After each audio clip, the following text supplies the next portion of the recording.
자, 이제는 여기는 이 부분에 우리가 탐구 동기를 이제 우리가 어떻게 쓰는지 살펴봐야 될 텐데, 첫 번째 우리가 여기서 하는 탐구 동기는 자기가 이거를 왜 하고 싶은지에 대한 어떤 이유?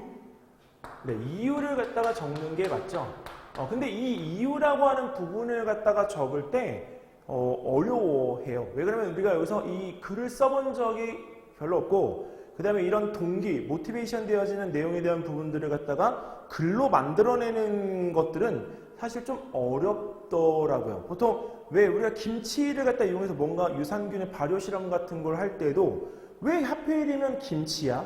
라고 이야기하면 하고 그냥 얼버무리다가 말아요. 근데 그 부분에서 김치를 갖다가 사용하게 된 이유 찾아보라고 하면 그냥 우리 주변에서 우리가 한국인들이라고 하면 쉽게 구할 수 있고, 그 다음에 유산균이라고 하면 나한테 해롭지 않은 균이기 때문에, 그리고 그런 유산균을 갖다가 활용해서 인체에 뭔가 도움이 되어질 수 있는 것들을 만들 수가 있기 때문에 유산균을 선택했습니다라고 이게 우리가 이야기하면 되는데, 사실 이거는 서로 능력 차이가 분명히 있는 거고 쉽지 않은 건 사실입니다. 그래서 그 이유를 갖다가 적을 때 탐구 동기에서 가장 중요한 건 왜? 라는 단어예요. 왜? 근데 이 왜라는 단어를 갖다가 우리가 여기서 고민했을 때 말문이 막히는 이유는 순서 시스템적인 부분들에 대한 것들이 익숙하지 않기 때문입니다. 보통 하버드 대학에서 우리가 토론의 기술로 가르쳐주는 오레오라는 공식이 있어요. 오레오 공식. 근데 이 오레오 공식은 이 대치동 주변 학원에서도 많이 사용하고 있는 것으로 알고 있거든요. 그래서 이 오레오 공식에 대한 이 부분들에 대한 것들을 우리가 여기서 쉽게 우리가 한글로 이 번역을 갖다 하면 바로 이 공식을 우리는 주의사제 공식이라고 표현합니다. 주의사제가 뭐냐? 자, 자, 내가 뭔가를 갖다가 이렇게 해야 된다라고 우리가 주장해요. 그 주제를 갖다가 잡는 거죠. 그러면 그 주제에 대한 부분, 주장한 이유가 있을 거 아니에요. 그래서 이유. 자, 그리고 그 이유를 갖다가 한 다음에 우리가 신뢰성을 갖다가 얻기 위해서는 어떻게 하죠? 그렇죠. 사례를 갖다가 우리 들어줘야죠. 그래서 사례. 예. 자, 그리고 나서 그 사례까지 든 다음에 그 실험적인 부분이나 이런 것들을 갖다가 우리가 여기서 인정해서 신뢰성을 높인 상태잖아요. 그럼 그 이야기를 갖다 통해서 내가 무엇인가를 제안할 수 있어야 돼요. 이게 딱 공식입니다. 이 주의사제 공식은 말을 할 때에도 우리가 여기서 써보면 진짜 효과적이에요. 선생님도 이야기를 하고 있지만 방금 전에 예를 갖다가 들어서 거기에 대한 탐구 동기를 적어야 되는 신뢰성을 높이고 이렇게 해보세요라고 지금 제안하고 있잖아요. 그러니까 이 주의사제라고 하는 게 몸에 배면 말을 하기가 매우 쉬워집니다. 그래서 탐구 동기라는 이 부분을 갖다가 할 때는 우리가 여기서 너무 고민하는 것보다 왜라고 하는 단어에 대한 부분을 갖다 통해서 이렇게 제하고 거기 탐구 동기에 꼭 적어줘야 될 게 있는데요.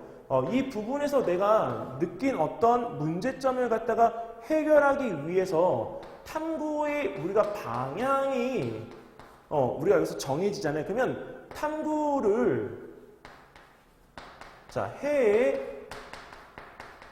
보고 싶은 방향에 대해서 간단하게라도 마지막에 언급을 꼭 해주셨으면 좋겠습니다.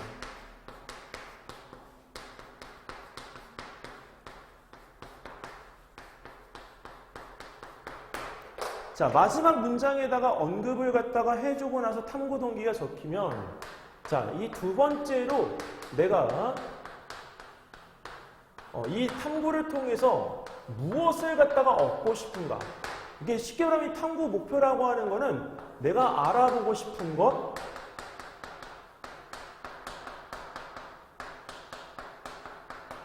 그리고 이것을 갖다가 내가 통해서 자, 얻고 싶은 결과 또는 결론 이런 것들이 여기서 우리가 주요하겠죠. 그리고 탐구의 목표가 많으면 그만큼 실험의 개수도 늘어나요. 그래서 탐구 목표라고 하는 것에 대한 설정을 할 때는 목표의 가지 수는 곧 실험의 개수이다 이렇게 생각하시면 될 것 같습니다. 그러면 이 부분에 대한 건 탐구 목표를 어떻게 적을지 모르면 나중에 남겨놓으셨다가 실험을 갖다가 하고 난 다음에 실험을 통해서 내가 알게 되어진 것들을 목표화시켜도 상관이 없습니다. 그래서 이 목표의 가지수를 갖다 정할 때는 실험의 개수가 정해지는 거기 때문에 목표를 너무 이렇게 길게 장황하게 쓰지 마시고 이 부분에 대한 것들을 구체적으로 써주세요. 구체적으로 써야만 내용적으로 나중에 이게 흔들리지 않습니다. 틀리면 어떻게 하냐고요? 나중에 우리가 가설에 대한 부분은 수정하고 보완하듯이 여기에는 이 탐구에 대한 목표들도 수정해서 기록을 다시 할 수가 있습니다. 자, 그리고 이제 세 번째로 여기는 이 부분에서 이제 이론적 배경에 대한 이 부분들이 들어가는데 이론적 배경 부분은 사실 예전 같으면 상당히 이 많은 비중을 갖다 차지했습니다. 보고서 쓰기 정말 쉬웠죠. 하지만 이론적 배경에 대한 부분들의 이런 것들을 그 드래그해서 인용해가지고 쓰는 게 아니라 요새는 트렌드 자체가 경향입니다. 최근의 경향이 어떻게 바뀌고 있냐면 본인이 이 주제에 대한 부분을 갖다가 탐구로 이어가기 위해서 거기에 필요로 하는 지식들이 있잖아요. 근데 이 지식들을 갖다가 내가 원래 알고 있던 것도 있지만 그 부분에서 내가 검색을 통해서 추가한 거나 아니면 논문을 통해서 찾은 어떤 우리가 약간 수준이 있는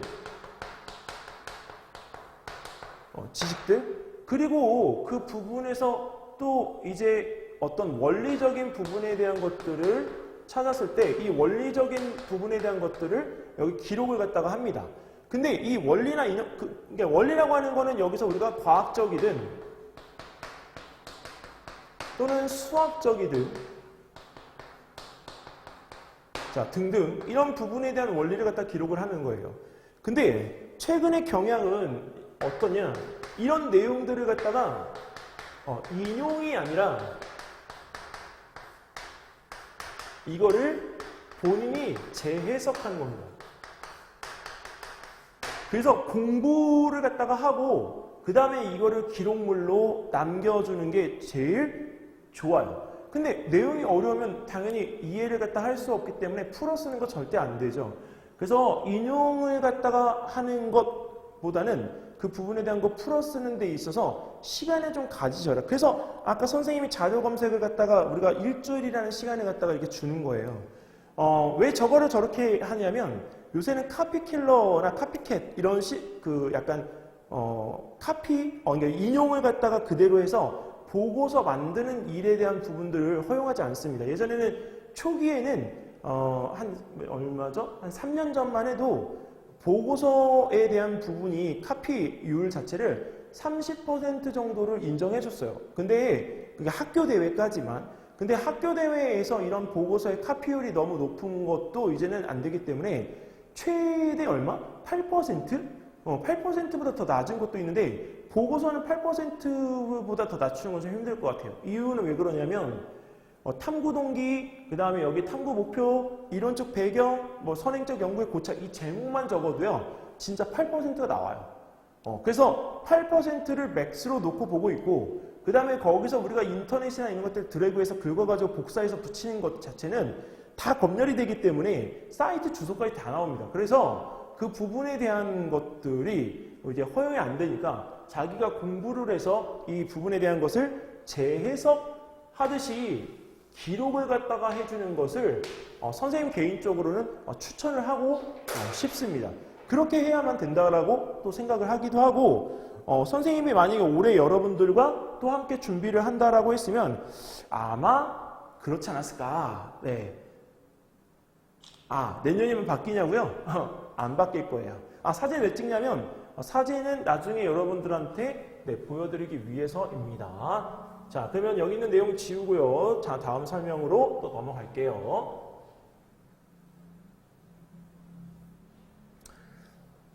자, 이거를 현장에서 우리가 수업을 들으면 아마 그때 느낌들이 남아있기 때문에 우리 친구들 웃던 얼굴들이 생각이 나는데, 그렇죠.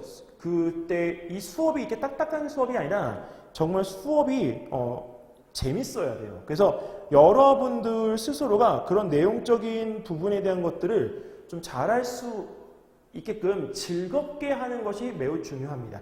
즐겁지 않으면 이걸 왜 해요?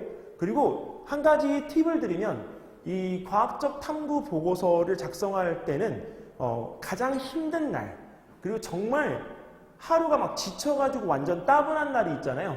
그런 날 이런 과학 전람회에 대한 부분들이 진행될 수 있는 시간 아니면 수업들을 갖다가 이렇게 세팅을 시키면, 그것도 맨 마지막에, 귀찮은 일이 아니라요, 더 힘이 난다니까요. 더 왜 힘이 나냐면 내가 좋아하는 것 하니까요. 만약에 싫어하면 이걸 왜 하겠어요? 좋아하니까 그때 모든 게 다 잊혀지면서 몸이 막 이렇게 우리가 여기서 해피하게 돼요. 그러니까 당연히 그 필요도 없어지죠. 그냥 기분 좋게 끝낼 수가 있죠. 그 다음에 집중할 수 있죠. 그리고 얼마나 일석삼조의 효과가 있어요. 자, 그래서 이런 과학적 탐구를 갖다가 해야 되는 대회나 이런 것들은 적극적으로 여러분들이 참여를 해보시는 게 좋고요. 그리고 나중에 고등학교, 중학교의 수행평가 형태가 바뀌면서 생활기록부에 적혀야 되는 방식이 달라지기 때문에 국어든 영어든 수학이든 과학이든 사회든, 그다음에 심지어는 우리가 예체능 과목까지 우리가 이런 보고서의 형태로 수행평가가 진행되어질 때 써봤던 방식에 대한 부분들을 이용해서 쓴다면 여러분들이 제일 잘 하게끔 되어집니다. 그러니까 공부 외적인 부분에서의 준비해야 될 게 너무 많은 세대라 이런 능력이 제일 필요합니다. 그래서 하실 때 제대로 하는 방법을 배우시고 그 부분들을 머릿속에다가 그냥 대학교 졸업할 때까지는 꾹꾹 눌러놓는 게 가장 베스트예요. 그러면 여러분들이 베스트 오브 베스트가 될 수 있습니다. 자, 그럼 이번엔 네 번째 우리 선행 연구에 대한 고찰부터 들어가 볼까요?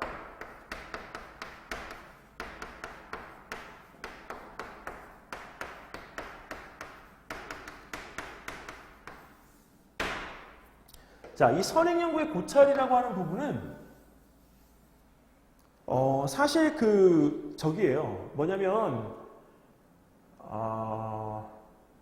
우리가 갈릴레이의 사고 실험이 있잖아요. 왜냐면 그때는 그런 환경을 만들 수가 없기 때문에 실험을 갖다가 할 수가 없어서 머릿속에서 우리가 실험을 갖다가 정리해보고 실험을 진행시켜보면서 가상적인 결과를 예측해본 거잖아요.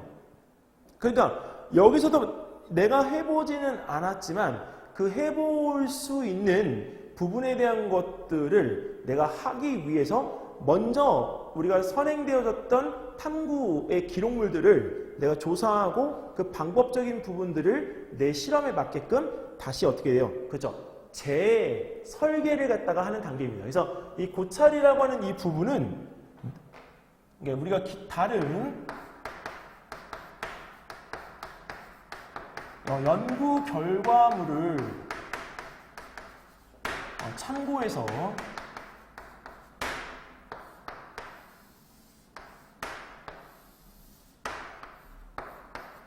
자, 내 연구에서 이 어떤 실험 방법적인 부분에서 우리가 그 다음에 또는 어떻게 결과를 갖다 유추하는 데 있어서 이렇게 해석하는 데 방향을 갖다 잡을 때 자, 활용되는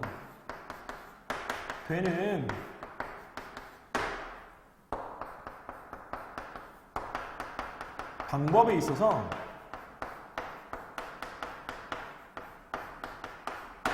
자, 무엇을 갖다가 여기서 우리가 고민해야 되느냐, 이 방법에 있어서라는 부분에 있어가지고 제일 중요한 바로 타당성이라는 것을 여기서 찾아야 돼요. 타당성. 이 타당성에 대한 부분을 갖다가 내가 여기서 우리가 뭐 하는 거죠? 확인하는 거죠. 그래서 이 부분에 대한 것의 문장이 끝날 때는 우리가 여기서 자, 문장의 부분 중에서 내 연구에서는 우리가 이 부분에 대한 것이 이렇게 방향을 잡는 데 있어서 뭐하다? 기존 연구와 다르게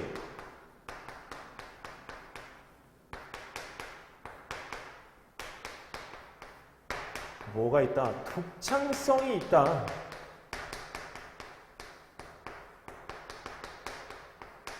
이렇게 설명을 할 수 있습니다.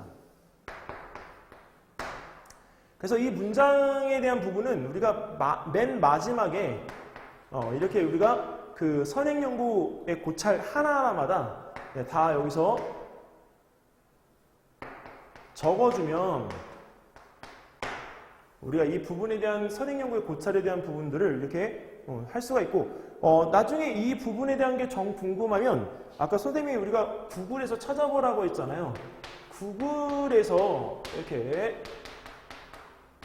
전람회 보고서 샘플들이 올라와 있는 게 있거든요. 그래서 보고서 PDF 파일을 갖다가 이렇게 우리가 검색해서 보면 이 선행연구에 대한 고찰들이 우리가 여기서 쓰여져 있는 것들이 이게 좀 볼 수 있습니다. 그래서 이런 부분들을 갖다가 우리가 참고해서 선행연구에 대한 고찰을 정리해 보시면 되겠고 선생님이 아까도 처음부터 이 얘기했지만 선생님 개인적으로 제일 중요하게 보는 거는 실험 탐구 방법과 결과나 이런 것들이 정리가 되어져 있는 상태에서는 이 부분이 제일 중요하다고 선생님은 생각이 되어져요. 왜? 다른 거 볼 때 보고서의 전체적인 부분 중에서 어느 부분을 제일 먼저 보고 평가를 하겠어요? 라고 하면 선행연구의 고찰입니다. 왜냐면 선행연구에 대한 부분들을 어떻게 활용했고 그 부분에서 그 활용한 연구에 대한 부분에 대해서 방법적으로 진행됐는가를 따지는 거지 실험 방법과 결과에 대한 것만 보고 이 보고서에 대한 선택을 할 수는 없어요. 그래서 그 정말 수많은 보고서 중에 이게 만약에 보고서를 빨리빨리 평가하고 정리해야 된다면 선행연구의 고찰을 갖다 어떻게 활용했는지에 대한 부분을 면밀히 검토하겠습니다. 자, 그럼 선행연구에 대한 이 고찰을 갖다가 이제 하고 나면 당연히 실험을 갖다가 해야 되겠죠? 근데 실험을 갖다가 우리가 진행할 때 아까 실험이라는 말 안 쓰고 탐구 내용 하고 그 다음에 우리가 결과라고 이렇게 적었는데 이 탐구 내용이라고 하는 부분에는 어떤 것들이 들어가냐면 여기서 준비물 들어가야 되죠. 그 다음에 우리가 여기서 가설이 들어가야 되죠. 그 다음에 또 뭐가 들어가야 되죠? 그렇죠. 조건 들어가야 되죠. 자, 그리고 거기 있는 그 부분에서 우리가 탐구 방법, 즉 실험 방법이 들어가야 합니다. 그리고 실험 방법에 대한 부분들이 들어가고 난 다음에 여기서 그 실험의 결과까지만을 갖다가 이렇게 우리가 정리하면 되죠. 이것만 해도 우리 여기서 1, 2, 3, 4, 5, 5가지나 됩니다. 그럼 실험이 2가지면 이와 똑같은 패턴에 대한 내용이 2개가 들어가는 거예요. 자, 그런데 준비물에 대한 부분은 우리가 여기서 쓴 거, 휴지 이런 것까지 다 적으셔야 돼요. 이 준비물에 대한 것들은 우리가 자세하게 그리고 또 하나 이 준비물을 갖다가 여기서 할 때 쓰고 전체 준비물에 사진이 필요합니다.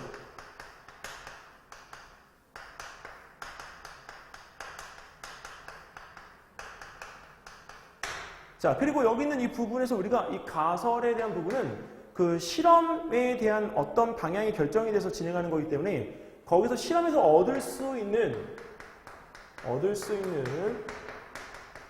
결과를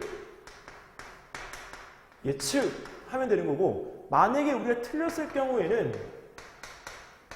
틀린 경우는 어떻게 하면 돼요? 그쵸. 틀린 경우에는 이것을 다시 결과를 보고 수정하고 보완해서 기록하면 됩니다. 그래서 이 가설을 갖다가 적을 때는 뭐뭐 할 것이다 이렇게 되어져요. 자, 그 다음에 우리가 이 틀린 경우에 대한 것 수정 보완을 할 때는 실험 결과에 대한 부분에 신뢰도가 높아야 되기 때문에 그 신뢰도에 대한 부분을 상승시키기 위해서는 반드시 실험에 대한 반복 횟수가 중요하고요. 이 실험에 대한 반복 횟수에 대한 부분이 적어도 3번 정도가 여기서 반복이 되도록 어떤 친구들은 실험에 대한 부분을 갖다가 우리가 높이기 위해서 내용적으로 우리가 이 부분에 대한 것을 갖다가 3번 이게 해야 되니까 실제 이 부분에 대한 거를 10번까지 진행하는 친구들이 있어요. 그래서 10회 이상 진행하게 되면 신뢰도는 우리가 무한히 높아지겠죠? 자, 근데 신뢰도에 대한 부분이 무한히 높아지는 대신에 이게 시간적으로 우리가 불편함이 있을 수가 있기 때문에 실험에 대한 반복에 대한 횟수는 우리가 어느 정도 선에서 결정하시고 3번 이상은 반복되도록 해주시기 바랍니다. 자, 그러면 이 실험의 반복이 이렇게 우리가 횟수가 많아지니까 그 수정 보완을 갖다 했을 때 이 가설에 대한 부분은 그렇죠, 진위효과 확실히 정립되어질 수 있겠죠. 자, 그리고 조건이나 이런 부분들에 대한 것들을 적을 때는 실험의 조건에서는 보통 우리가 여기서 이제 기본적으로 이제 해야 될 것들이 이제 초등학생인 경우에는 뭐 같게 할 조건, 다르게 그 다음에 같게 할 조건,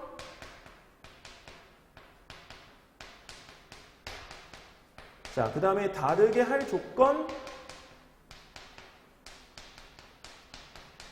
자, 이렇게 우리가 쓸 수도 있겠지만 이 정도의 수준을 갖다가 우리가 넘어가게 되면 이제 보통 산출면을 갖다 적을 때 변인 조건들을 갖다가 여기서 하잖아요. 그래서 우리가 여기서 변인 통제를 갖다가 통해서 우리가 여기서 기록을 갖다 해야 되기 때문에 통제 변인이나 자, 그 다음에 우리가 여기서 조작 변인,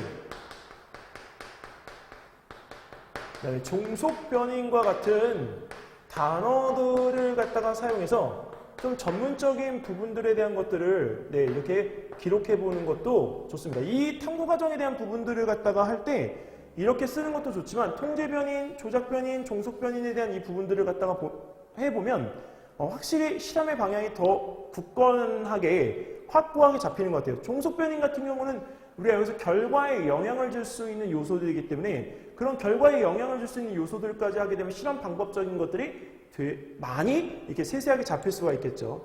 자, 통제 변이는 우리가 변하면 안 되는 거, 조작 변이는 우리가 다르게 할 조건, 그렇죠? 자, 근데 지금 이 방법, 이 조건까지 여기서 하게 되면 실험 방법에 대한 부분들이 이제 중요하게 되는데 이 실험 방법은 선생님이 다른 거 필요 없고 여기 뭐 1번, 2번, 3번 이렇게 해서 자기가 이렇게 간단하게 우리가 기록을 갖다 한다. 근데 기록을 갖다가 하는 데 있어서 세세하게 기록한다. 그리고 반드시 그 과정을 구체적으로 기록하고 거기에 필요로 할 경우에 그 실험하고 있는 실험자의 사진이 들어가야 됩니다. 근데 사진은 얼굴이 드러나면 안 되기 때문에 자, 얼굴이 나와 있을 경우에 얼굴을 가리도록, 그리고 얼굴을 갖다가 여기서 찍은 사진을 비롯해서 얼굴이 찍혀 있지 않은 사진까지, 보통 실험 하나에서 우리가 얻을 수 있는 사진의 가지수는 자, 실험 한 가지에서 보통 50장 정도의 사진을 갖다가 여기서 촬영을 합니다. 자, 그러면 사진 촬영에 대한 부분들이 어떻게 진행되면 좋은지 그 진행에 대한 이 부분들을 갖다가 선생님이 설명을 갖다가 자 해줄게요. 잠깐만 사진 한 장만 좀 찍고요.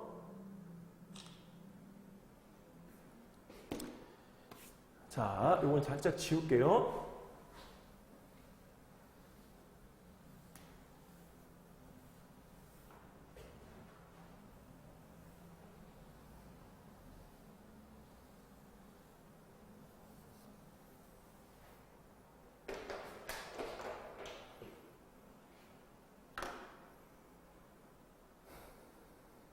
자, 여기서 사진을 갖다가 찍을 때는 자, 어떤 여기 실험하고 있는 대상의 물체가 있어요, 이렇게. 근데 여기서 이 사진을 찍을 때 보통 우리는 여기서 이렇게 한 번만 찍고 말아요. 근데 이 촬영 방향은 우리가 보통 이거 그죠? 촬영을 갖다가 우리가 할 때는 이 방향 자체에 대한 부분을 갖다가 다양한 각도에서 찍어주는 게 좋습니다.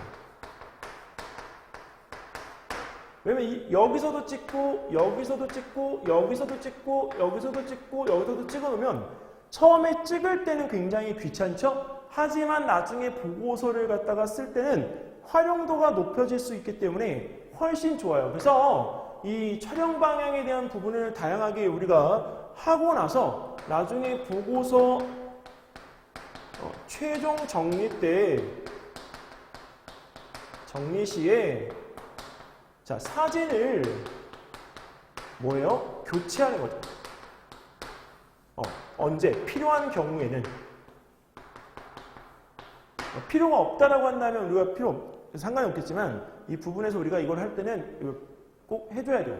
자, 근데 탐구 결과는 어떻게 하냐면 결과를 갖다가 우리가 여기서 기록할 때는 반드시 우리가 표나 그 다음에 사진을 갖다가 여기서 활용해 줍니다. 그런데 그림이든지 그냥 우리가 여기서 어떤 캡처 이미지 자 그리고 여기서 우리가 실험 장면 그리고 그래프 이것들은 모두 다 표시를 갖다가 할 때 보고서에서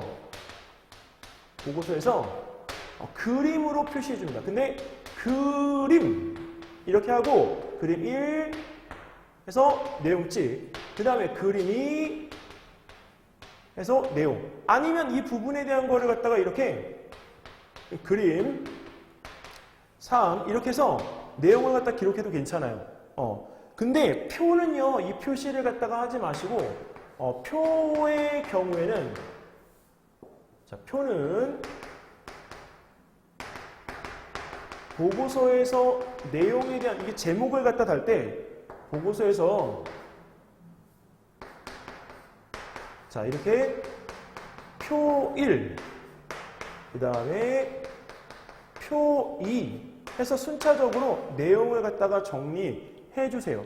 이 부분에 대한 것들이 달라져야 되는 것들은 확실히 있고요. 그 다음에 이 그림이 이렇게 있으면 이 그림이라고 하는 부분에 대한 글귀가 적어져 들어갈 때는 이 밑에다가 그림 무슨 내용 들어가거나 그 다음에 표가 들어갈 때는 그 표에 대한 이 부분들이 이렇게 적히고 나서 그 위에다가 표 3 무슨 내용 이렇게 우리가 들어가는 게 맞습니다. 그래서 표는 위에 기록하고 그다음에 그림은 아래쪽에다가 이렇게 제목에 대한 부분을 명기해 주는 것이 이 부분에서 우리가 표본이다. 자, 그럼 이제 탐구 결과에 대한 부분을 갖다가 여기서 설명을 드렸는데 맞다. 탐구 결과를 갖다가 여기서 우리가 할 때 표까지 우리가 여기서 숫자 형태로 기록을 갖다가 해주면 효과적입니다. 그런데 이 부분에 대한 구체적인 설명을 갖다가 우리가 하려고 하는 친구들이 있는데 적는 거 나쁘지 않아요. 근데 적을 때 너무 자세하게 기록해서 탐구 결론에 들어가야 될 내용까지를 우리가 어떻게 해요? 그렇죠. 다 넘겨버리면 힘드니까 그 부분에서 이 탐구 결론에 대한 부분을 갖다가 여기서 우리 할 때는 자 어떻게 한다? 일부 내용에서 끊고 결론에서 서로 간에 비교를 할 수 있도록 해주어야 합니다. 그래서 이 부분에서 표나 그 다음에 이 결과에 대한 내용을 적을 때는 표나 그 다음에 간단한 설명 그리고 이 부분을 갖다 조금 쉽게 보도록 하기 위해서 그래프 정도의 삽입까지는 괜찮습니다. 요거. 자, 근데 탐구 결론에서는 진행되어진 실험이 만약에 2개가 있어요. 실험 1과 그 다음에 실험 2가 있을 땐 자, 이 부분에서 실험 1과 실험 2를 우리 비교한 표 또는 우리가 비교한 자료를 갖다가 우리가 쉽게 볼 수 있는 자료의 비교 그래프를 여기서 우리가 새롭게 제시를 해야 되고요. 자, 활용하고 그리고 이 부분에 대한 이 자료가 무엇을 갖다가 이야기하려고 하는지 그 내용에 대한 부분들을 상세하게 서술해야 합니다. 그리고 만약에 실험 1, 2에 대한 부분 중에서 본인이 이 상세하게 서술한 내용에 대한 것을 통해서 자, 내가 어떠한 부분의 이 결론에 도달했다. 그러면 그 결론 내릴 수 있는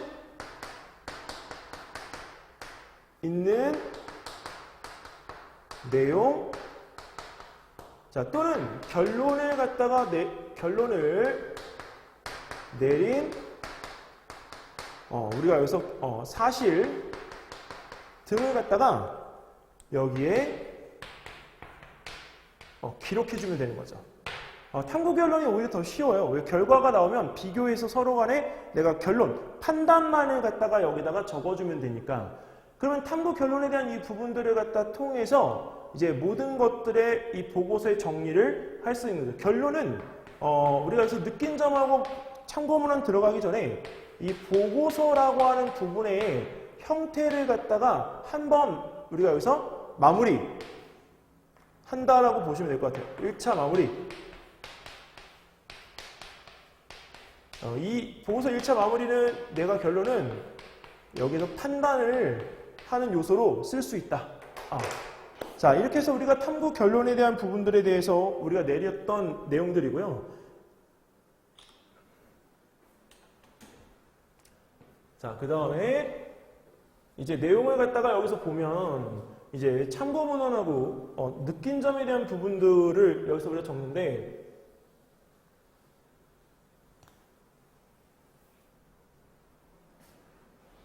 느낀 점은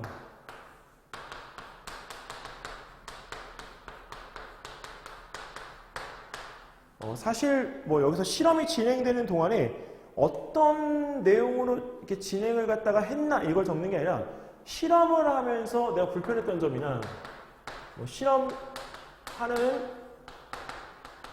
과정에서 자, 얻은 어떤 경험에 대한 나의 감정. 자, 나의 감정을 기록해 주는 거예요. 근데 이 감정적인 부분에 대한 것에서 약간 어떤 주관적인 부분에 대한 것들도 필요하지만 약간 이 부분에서 이 주관적인 부분에 대한 것들을 표준화시키듯이 약간 객관적인 시각에서 뭐 하듯이 바라보듯이 적어주면 좋을 것 같아요. 왜 그러면 이 객관적인 시각에서 바라보듯이 적어주는 내용에 대한 부분들은 왜 필요하냐면 너무 감정적인 부분에서 우리가 치우치게 되는 경우에 사실 불편할 수가 있거든요. 그래서 그런 부분에 대한 것들을 우리가 여기서 좀 활용을 갖다가 하다 보면 사실 이 부분에서 이 느낀 점이 쓰다가 산으로 가는 것처럼 느껴질 때가 있어요. 근데 산으로 가는 것처럼 느껴지는 부분에 대한 것들은 사실 느낀 점이 좋은 내용은 아닌 거죠. 그래서 이런 부분에서 내가 얻은 것들, 그리고 만약에 혼자 진행하면서 진짜 힘들었던 경험이 있잖아요. 그러니까 어떤 실험이 진짜 안 돼가지고 짜증나고 막 화가 나고 막 이렇게 되는 경우도 있는데 그러한 감정적에 대한 기복을 갖다가 적어서 내가 어떻게 극복을 했는지 그 내용에 대한 부분을 갖다가 여기 느낀 점에다가 적어주는 것도 방법이 될 수 있습니다. 그래서 감정 기복에 대한 극복의 경험을 적는 것, 이것들이 여기서 우리가 하나의 요소가 되어질 수 있습니다. 자, 그리고 나서 이 느낀 점에 대한 이 부분들에 대한 것들을 우리가 여기서 이용해서 뭔가 마지막에 여기다 정리할 때는 아까 선생님이 여기 더 알고 싶은 점 적어도 된다 그랬잖아요. 근데 더 알고 싶은 점을 여기다가 하나 더 적어주면 좋을 것 같아요. 느낀 점 마지막에다가 더 알고 싶은 점. 예전에는 이 더 알고 싶은 점을 항목으로 아예 분류를 해놨었는데 그게 의미가 별로 없더라고요. 그래서 더 알고 싶은 점에 대한 이 부분을 여기다 기록을 해달라. 자, 이제 마지막으로 이제 참고 문헌입니다.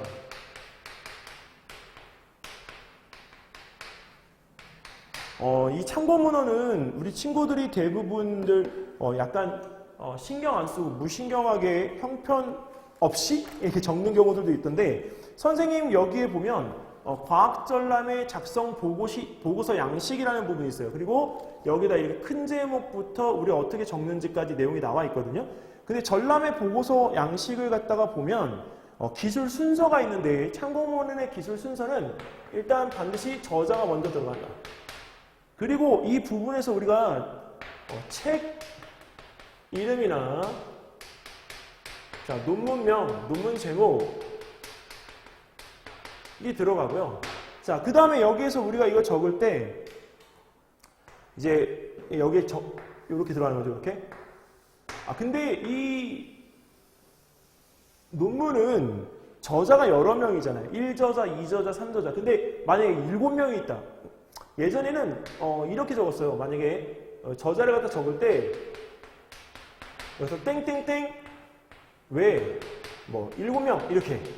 근데 요새는 이거 안 되고요. 이렇게 적지 마시고 7명이면 7명 다 적어주셔야 돼요. 네, 그게 맞습니다. 그래서 조금 길어지더라도 저자에 대한 부분들은 다 적어서 내용적으로 이렇게 할 수 있도록 해주시면 좋습니다. 그래서 논문 제목 적고 그 다음에 여기다가 우리가 출판사, 그리고 논문 제목에서는 이 출판사나 이런 데서 안 나오고 어디 뭐 무슨 저널, 무슨 학회지 이런 데서 나오기 때문에 거기 저널에 대한 이 명이나 거기 어느 학회지인지 학회지 명을 여기서 기록을 해주시면 되겠습니다. 그 출판사에서 우리가 펴낸 연도, 이 연도는 우리가 해서 출판 연도고, 그 다음에 여기 있는 저널하고 학회지는 이걸 갖다가 찍어낸 발행 연도를 갖다가 여기서 우리가 얘기하면 되겠죠. 그리고 이 부분에 우리가 페이지, 여기도 우리가 우리가 이 발행 연도에 실린 학회지에 페이지가 별도로 따로 있습니다. 그래서 우리가 여기서 실린 페이지,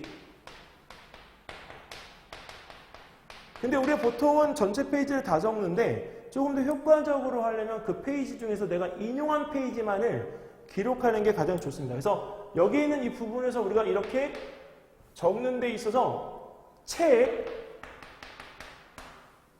자, 논문에 적는 방식을 갖다 이렇게 두고 그 다음에 인터넷 검색한 주소를 따로 기록해 주는데, 여기서는 우리가 여기서 검색 사이트, 검색 홈페이지, 뭐 네이버면 네이버 이렇게만 써놓지 마시고 검색 홈페이지에서 네이버에서 검색한 무슨 땡땡땡 홈페이지의 내용에 들어가서 그 글이 실려 있는 기사의 제목, 그 다음에 작성자, 만약에 블로그나 이런 데서 보게 되면 그 부분에 있어가지고 이 홈페이지를 블로그의 명으로 적어주셔도 상관없습니다. 자, 그리고 작성자, 작성일, 그리고 마지막에 우리 들어가서 거기에 URL 주소를 갖다가 적어주는데 이것도 마찬가지. 상세 주소를 다 적어주세요. 자세하게. 그래야 이 부분에 대한 것들이 모두 다 끝이 날 수가 있습니다. 자, 이렇게 해서 우리가 이제 전람에 대한 이 부분들을 우리가 마무리하면 되겠네요. 사실 이 3시간 동안에 이 부분에 대한 것들을 다 할 수는 없었기 때문에 예를 들어가면서 이렇게 해줬었는데, 그 예적인 부분에 대한 것들은 일단은 무엇인가 많이 생각을 갖다 해야 된다라고 하는 거를 좀 전해드리기 위해서 했던 거라서 탐구보고서에 대한 부분 전체적인 거는 일단은 먼저 써봐야 된다. 써보지 않으면 사실은 써본 사람에 비해서 절대 그 어떤 경험치를 따라잡을 수가 없다. 그래서 써보는 것을 먼저 추천을 드리고요. 그 다음에 해본 내용에 대한 이 자체를 갖다가 우리가 이용해서 결과물을 갖다가 만들 때 그 결과물에 대한 부분에 대해서 잘했다 못했다를 갖다가 떠나서 그 내용적인 것이 나의 결과물로서 나에게 뭔가를 도움을 줄 수 있다라고 하는 걸로 생각을 해두시기 바라겠습니다. 그래서 매년 한 해에 이 부분들에 대한 것들을 하나씩은 만들어낼 수 있으면 좋겠고요. 그리고 본인들이 보통 이제 여름방학 때 이렇게 진행을 하지만 좀 그래도 제대로 해보고 싶은 친구들은 7월 달에 공지가 나와서 8월 달 제출이니까 시간적으로 촉박하니 보통 한 3월, 조금 더 빠르면 한 12월 이렇게 준비를 해서 차근차근히 해보면 실험 자체에도 충분히 이렇게 약간 이렇게 많이 준비해서 할 수가 있고, 그 다음에 또 반복적인 부분에 대한 것들을 해서 오류를 붙잡을 수 있으면서 나에게는 하나의 어떤 동기부여할 수 있는 시간적인 것이 길어지기 때문에 사실 그만한 베스트도 없습니다. 그래서 다음번에 할 때는 이 시간적인 부분에 대한 여력을 꼭 고민하셔가지고 시작 시점을 7월로 잡지 마시고 조금 더 이르게 잡아서 진행을 해주시면 되겠습니다.